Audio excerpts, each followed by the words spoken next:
In Amsterdam City, Aziz endures a boring office job with a manager that treats him horribly, makes him work extra hours, and pays him barely enough to survive. Unlike Aziz, his brother Mo doesn't work. He spends his time crashing parties and constantly calling Aziz at the office to try to get him to join him. Aziz is a nobody in the office, which is why he's shocked when his crush Tess asks him out on a date, and Aziz accepts, earning him lots of teasing from his co-workers. Unfortunately, it also earns him the attention of the manager, who gets incredibly jealous and fires Aziz, using the fact his brother is always calling him during work hours to distract him as an excuse. With all his belongings in a box, Aziz goes to see his brother at the party, but instead of showing sympathy, Mo gets happy about Aziz getting fired because it means now they can open a business together. Since Mo is a good-for-nothing, Aziz can't trust him with such a thing, and this triggers an argument during which Mo throws a ball that accidentally hits the house owner's girlfriend. As revenge, the guy sends his thugs Nolan and Jeffrey to beat them up. As the rest of the partygoers run away, the four men start a fight where not many hits are exchanged before the cops arrest them. In prison, the four of them keep arguing until Officer Kim brings prisoner Yoris to the cells too, and all the guys begin hitting on her except for Aziz. To shut them up, Kim tases all of them. Later, when night falls, Tess keeps waiting for Aziz at the office, but obviously he doesn't show up. The manager takes the chance to make a pass at Tess, but she turns him down, leaving him frustrated. At that moment, a terrifying ball of fire appears in the sky and the manager watches in fear as this thing crashes into the building. The guys in jail feel the ground shake and an alarm ring, but they blame it on an earthquake and decide to go to sleep. The next morning, Aziz wakes up first and discovers the cell doors are open. The men don't hesitate to escape, and while Mo starts arguing with Nolan and Jeffrey again, Aziz and Yoris go down the hallway to investigate, only to mysteriously find nobody around. When the group goes upstairs, they recover their phones from the locker and Aziz finds he has 15 messages from Tess, saying she's stuck in the office and that there are monsters everywhere, so she needs help. Aziz then realizes the police station is a mess, and when he goes outside with the others, they find the city turned upside down by zombies. In fact, one old lady zombie immediately comes right after them, only to be stopped by Kim, who doesn't hesitate to shoot the zombie before dragging all the guys back inside the station. Then she turns on the TV to watch newscaster Jan explain what happened. It turns out a Russian space probe crashed in Aziz's office building, and the parts that fell all over the place spread a virus in the form of a green slime that turns people into zombies. The city of Amsterdam is being hermetically sealed off by the army, and any survivors that haven't been infected yet can approach any of 3 secure areas at the city borders. While a worried Aziz tries to call Tess without success, Nolan looks around the rooms and finds a bowling ball where he accidentally gets his finger stuck. Kim wants to stay inside that house until the army arrives for the sake of their own safety, but at that moment, a few zombies manage to get inside and the group has no choice but to fight them, using random office items like a stapler, a keyboard, and a fan. Nolan's bowling ball turns out to be rather useful because it allows him to smash zombies' heads with ease. Once they're free of danger, the group gets in a police car and tries away, but since the car keeps running over zombies, soon it's covered in green slime and it's too dangerous to stay this exposed to it.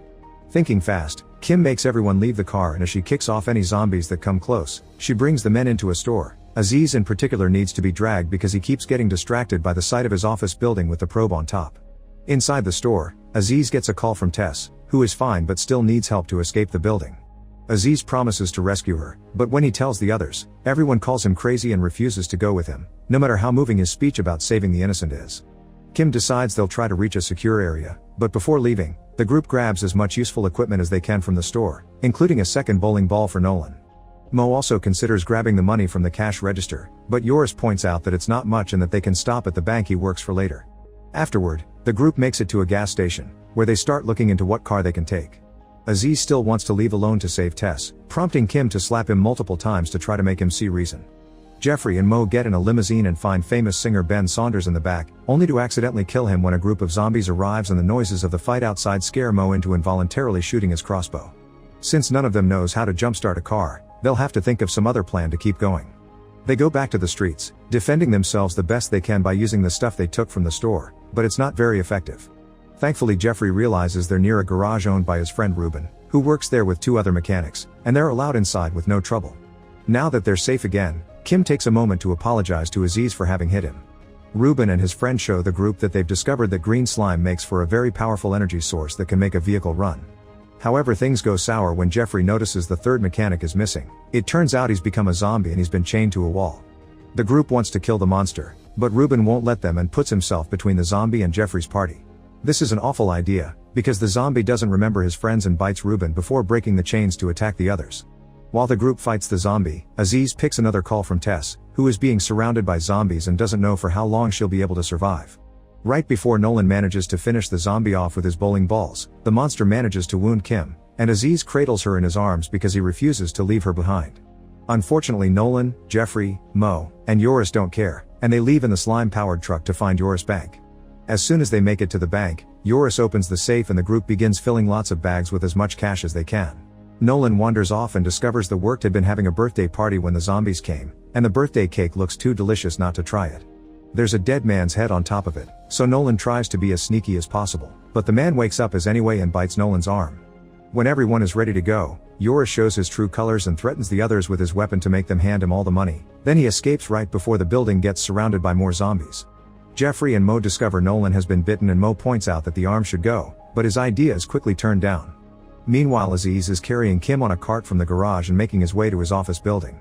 When Kim wakes up, she notices zombies keep coming after them, so she keeps them at bay with a mace. As she starts feeling better, she ditches the cart and walks next to Aziz, explaining how impressed she is by the fact he wants to save his girlfriend so badly because her ex would have never done that for her. However, when Aziz confesses he hasn't gone on his first date with Tess yet, Kim gets furious and hits him again before refusing to help anymore. At that moment, Aziz gets a call from Mo, requesting help too because they're stuck inside the bank. Tess calls as well, and now Aziz has to choose between the girl he likes and his own brother. At the bank, Nolan is starting to vomit green slime, meaning Jeffrey and Mo have no choice but to kill him off. This turns out to be harder than it looks and they have to use a variety of objects to get the job done, including a lamp, a bowling ball, and even a sink. On TV, Jan continues to update the viewers on the situation, killing any zombies that try to interrupt his program. It's been discovered the space probe attracts the zombies to the office building like a magnet, and Russia is sending a special commando to take care of it.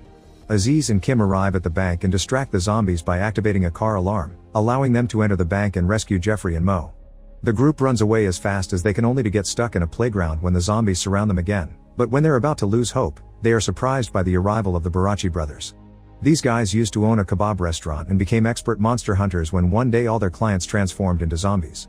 Following a video game-like sequence, the Barachis beat up most of the enemies, and leave the last group to be killed by their very own trained zombie, who they release as a reward for a job well done. Before leaving, the brothers give the group directions to reach the closest secure area. Moments later, they finally arrive at the shelter, but Aziz doesn't want to go in and asks the soldiers to come with him to rescue Tess. Every soldier ignores the request and asks him to either enter or go away, going as far as turning their weapons on Aziz. Refusing to give up, Aziz steals an army truck and is surprised to see Mo, Kim, and Jeffrey coming with him. When they make it to the office building, they arm themselves with military weapons from the back of the truck.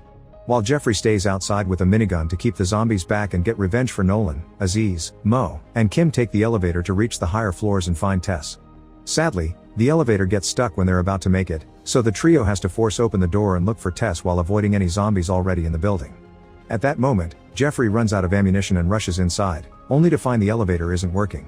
Now he'll have to climb the stairs, which is a long trip to make from the first floor, not to mention the added weight of the minigun. As the trio carefully sneaks around the offices, they come across a co-worker of Aziz's who is here for Tess too because she's called every single guy she's had a night of fun with. Mo gets furious at the fact they've been putting themselves in danger, but Kim tells Aziz to go ahead and find Tess anyway while she and Mo use their firearms to fight the incoming zombie horde. Once he's far enough from the fight, Aziz calls Tess, only to hear her say she doesn't need saving anymore because another co-worker arrived first. While Tess and the guy get busy on a desk, the manager arrives as a zombie and attacks them both. Moments later, Aziz finally makes it to the roof, followed shortly by Mo, who got separated from Kim during the struggle. Zombies are also reaching the roof and coming after them, so the brothers shoot at them while having an argument because Mo blames Aziz for getting them stuck there.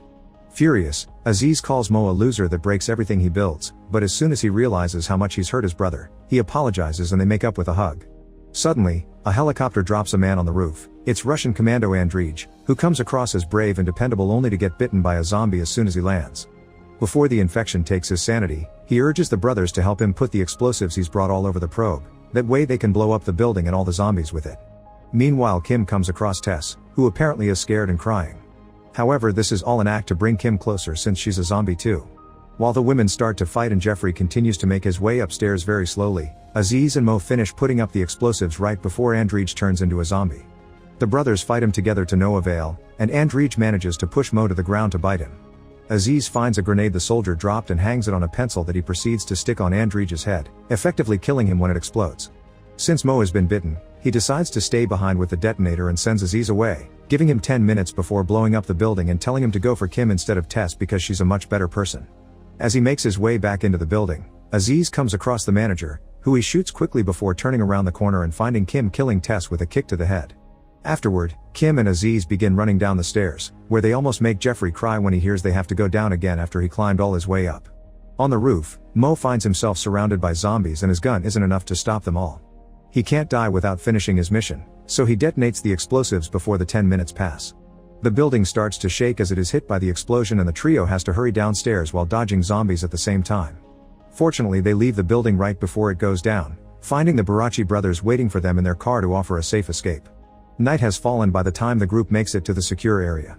Kim and Aziz want to celebrate with a kiss, but Jeffrey interrupts them and urges them to enter the secure area, not to push their